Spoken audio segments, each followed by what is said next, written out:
अस्सलाम वालेकुम वरहमतुल्लाहि वबरकातुहू। बड़े खूबसूरत जानकारी के साथ मैं सोफ़ी आफ्ताब में आपकी खिदमत में एक बार फिर हाजिर।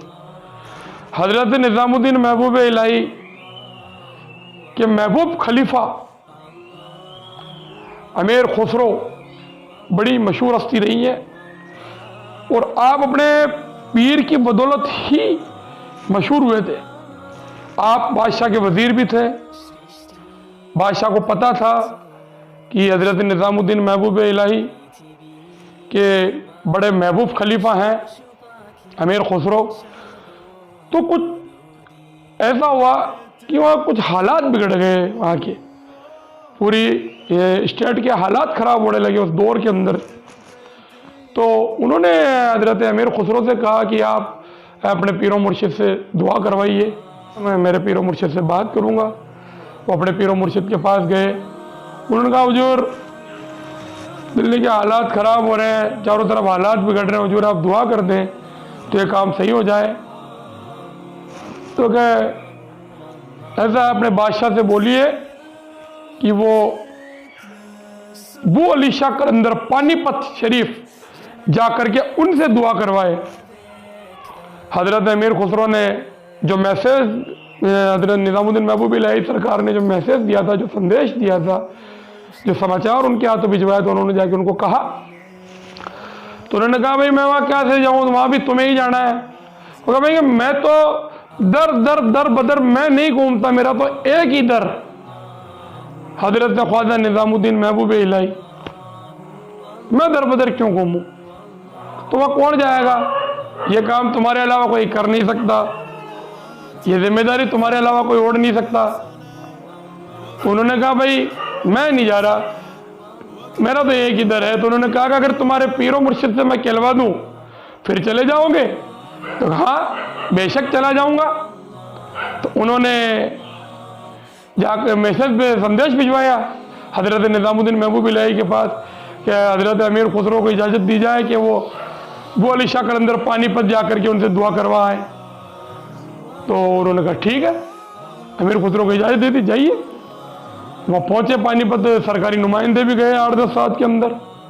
पहुँच करके उनकी खिदमत में हज़रत अली शाह कलंदर की खिदमत में सलाम करके कदम बोसी करके वहाँ बैठे। उन्होंने कहा फरमाइए कैसे आना हुआ। तो फरमाया कि ऐसे ऐसे हालात ख़राब हो रहे हैं, तो हम यहाँ आए हैं, आप दुआ कर दीजिए, इंशाअल्लाह ताला हालात सही हो जाएंगे।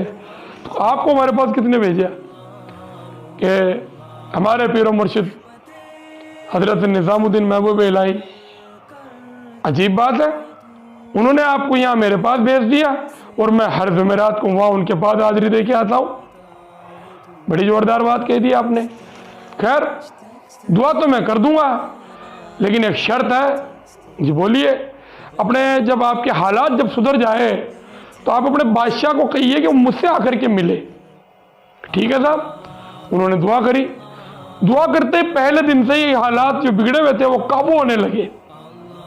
देखते देखते एक सप्ताह के 1.5 सप्ताह के अंदर अंदर हालात पूरे काबू में आ गए। सारा मामला ठीक हो गया, करीब करीब सारा मामला जम गया। तो अब जो कि वादा था हज़रत अमीर खुसरो ने उनको बताई दी थी बात उसी समय। तो उन्होंने कहा भाई कि वो हुजूर वहाँ चलो, बादशाह सलामत वहाँ चलिए, वहाँ आपको मतलब है जो बुलवाया है हज़रत अली शाह कलंदर ने पानीपत शरीफ। तो भाई चलो वहाँ गए। तो कहा सरकार आपने मुझे बुलाया, कहाँ। तो कि तुम्हारे हालात क्यों बिगड़े, क्या तुम बता सकते हो कि तुम्हारे वहाँ के हालात ख़राब क्यों हुए, क्या तुम्हें इसकी जानकारी है। उन्होंने कहा कि नहीं हजरत, मुझे तो इसकी जानकारी नहीं है कि मेरे वहाँ के हालात क्यों ख़राब हुए। तो तुम्हारे हालात इसलिए ख़राब हुए कि इतनी बड़ी इतनी अजीम हस्ती हज़रत निज़ामुद्दीन औलिया महबूब इलाही आपके वहाँ पर मौजूद है और आपने उनको हड़के में ले रखा कि क्या है, वो तो बाबा है, क्या है। वो बड़ी अजीम हस्ती है, उनकी अहमियत को समझो, उनकी अहमियत को समझो, उनकी अहमियत को देखो। उनके वहाँ हाजिरी दे देते, मैं तो खुद वहाँ हर जुमेरात को हाजिरी देने जाता हूँ। जब तुम मेरे पास दुआ कराने के लिए जब तुम्हारे नुमाइंदे आए, मैं तो खुद हर जुमेरात को वहाँ हाजिरी देता हूँ। तो जब मैं वहां हाजिरी दे रहा हूं जिससे तुम दुआ कराने आए हो, तो आप सोचिए उस हस्ती का क्या आलम होगा। तो बादशाह सलामत ने अब माफ़ी मांगी कि मुझे माफ़ कर दो, मैं ऐसी गुस्ताखी अब नहीं करूँगा। वहाँ से सीधे हज़रत निज़ामुद्दीन औलिया महबूब इलाही की बारगाह में हाजिर हुए, कदम बोसी की, उनसे गुस्ताखी की माफ़ी मांगी। उन्होंने हंसते हुए कहा कोई बात नहीं। तो ये अल्लाह वालों की शान है। आसपास आपके गांव में, शहर में कोई पीर है, कोई खलीफा है, उसकी अहमियत को समझो, उनको हल्के में मत लो। क्या पता किसकी दुआ में अल्लाह ने क्या असर डाला है। और पीरों की अहमियत को समझो। ये पीर जो होते बड़े अलग होते हैं, इनकी दुनिया सबसे अलग होती है। ये हाफिज, कारी, आलिम, जितने भी बड़ी बड़ी जो ये जिनको आप अहमियत देते हैं और देनी भी चाहिए उन लोगों को, हाफिजों को, आलिमों को, कारियों को, मौलानाओं को, ये उन सबसे अलग होते हैं। इनकी दुनिया एक स्टेटस में बंधी होती है, एक लेवल के हिसाब से इनकी जिंदगी चलती है। ये हालातों के हिसाब से नहीं डरते हैं। अल्लाह ने इनकी दुआ में इतना असर दिया कि इन दुआओं के साथ के हालात इनके लेवल में चलते हैं।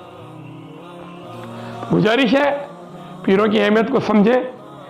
ये दास्तान मैंने आपको इसलिए सुनाई है, जब बड़े बड़े बादशाहों ने गुस्ताखियों की माफ़ी मांगी है, अपने एरिया के पीरों को समझा है। और जो भी दूर के पीर है, पीर होता है, पीर छोटा या बड़ा नहीं होता। ऐसा नहीं है कि एक पीर के साथ 200 आदमी चल रहे हैं तो वो बड़ा हो गया, और एक पीर ऐसा जिसके बेचारे के कपड़े फटे हैं तो वो बराबर है उनकी अहमियत। यकीन करें अल्लाह के घर बराबर है।